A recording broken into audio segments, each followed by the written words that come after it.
There's a secret that successful and iconic people like Pablo Picasso, Bill Gates, and Nikola Tesla knew, but nobody ever really told us. And that's the hidden power of solitude to change our lives and work. If you want to find out, be sure to stick around.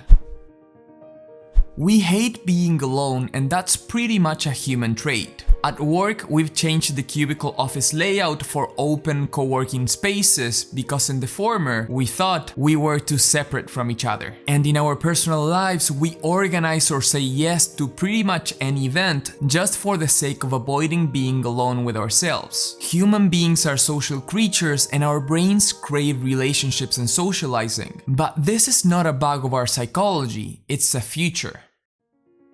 For hundreds of thousands of years, humans lived in nature surrounded by all kinds of danger. Ferocious animals trying to eat them, enemy tribes attempting to slay them, and a weather that was unpredictable as well as lethal. Being alone in this kind of circumstances was almost a death sentence for our ancestors. With time and thanks to evolution, we learned that being part of a tribe and socializing were critical for our survival. Living for another day was way easier if people were helping us. To prevent the scenario of being alone and dying, our brain created a feeling to avoid that: loneliness. Just like thirst is a sign from your body that you need to drink water, loneliness is a sign from your brain that you need to socialize. But things have changed. Nowadays, we don't live in such a hostile environment anymore. Ideally, police protect us from any dangerous situation, food and water are always at our disposal, and we've built houses strong enough to resist almost any weather. Unfortunately, a couple hundred years is too short of a time for our brain to adapt to this new way of living. It's still running the same million-year-old software. In other words, even though it's no longer necessary for our survival and well-being, we still suffer from loneliness, and as we've seen, go through great lengths to avoid it. Whether we like it or not, that's how our psychology is designed, but it doesn't have to determine our behavior. Buddhist monks live society for years and even decades. Bill Gates takes 2 weeks a year to go by himself in the middle of nowhere just to think, and Picasso is known for phrases like the following: "Without great solitude, no serious work is possible." So yes, we may not be wired to enjoy being alone, but it looks like there's something about solitude that no one is telling us.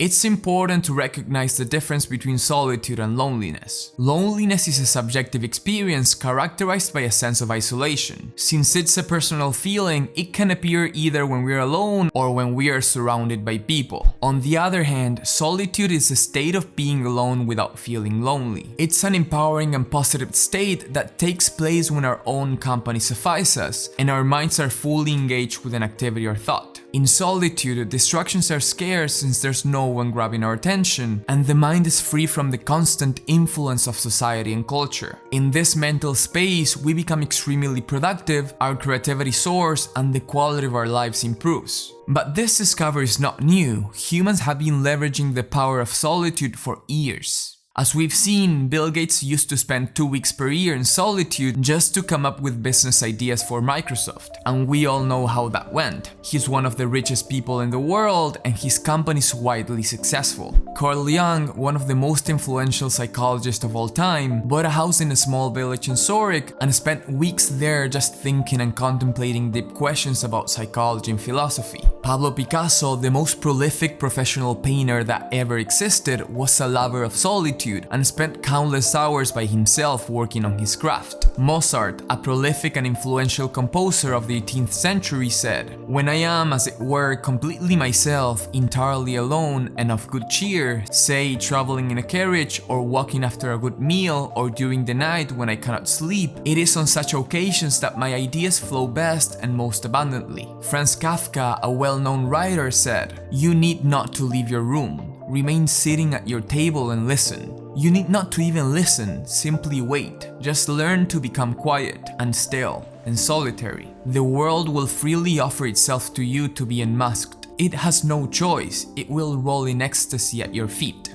Nikola Tesla, one of the fathers of electricity among other inventions, posits, "The mind is sharper and keener in seclusion and uninterrupted solitude. Originality thrives in seclusion, free of outside influence beating upon us to cripple the creative mind. Be alone, that's the secret of invention. Be alone. That is when ideas are born." And finally, the Indian philosopher Krishnamurti says, "Solitude gives to the mind a stability, a constancy, which is not to be measured in terms of time. Such clarity of mind is character, and the lack of character is the state of self-contradiction." This is just a small sample of the people that realize the importance of solitude and the role that it plays in building a fulfilling life. Apart from improving your productivity and creativity, learning to be alone will help you build better relationships. Since you enjoy your own company and know that aloneness doesn't bother you, your dependency on people naturally decreases and healthy interdependent relationships can flourish. But most importantly, it will help you build a better relationship with yourself. Now that you know the true power of solitude, let's go through a couple of tips and recommendations.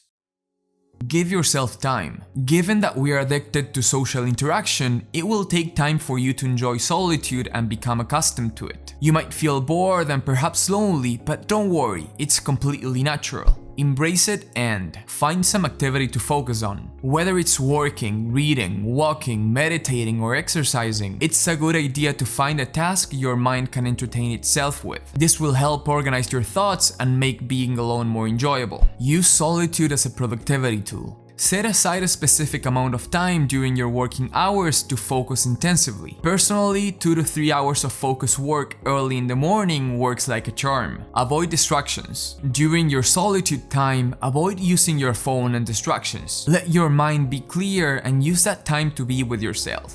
Schedule solitude time during your day and week. With the craziness of daily life, it's almost impossible to find time alone. That's why if you want to benefit from solitude, you'll have to consciously choose it and organize your activities. It can be a daily walk, listening to music, or a weekend in the woods, whatever works for you. Arthur Schopenhauer once said, "A man can be himself only so long as he is alone, and if he does not love solitude, he will not love freedom, for it's only when he is alone that he's really free." So give solitude a try, get to know yourself better, clean up your mind from external influences, and use it to engage in meaningful and productive work. Being alone is a tool that great people knew and used, and now it's your turn. This is Juan Cruz from Inerize. Thank you very much for watching. Don't forget to subscribe, give this video a thumbs up, and let me know your thoughts down below. See you soon.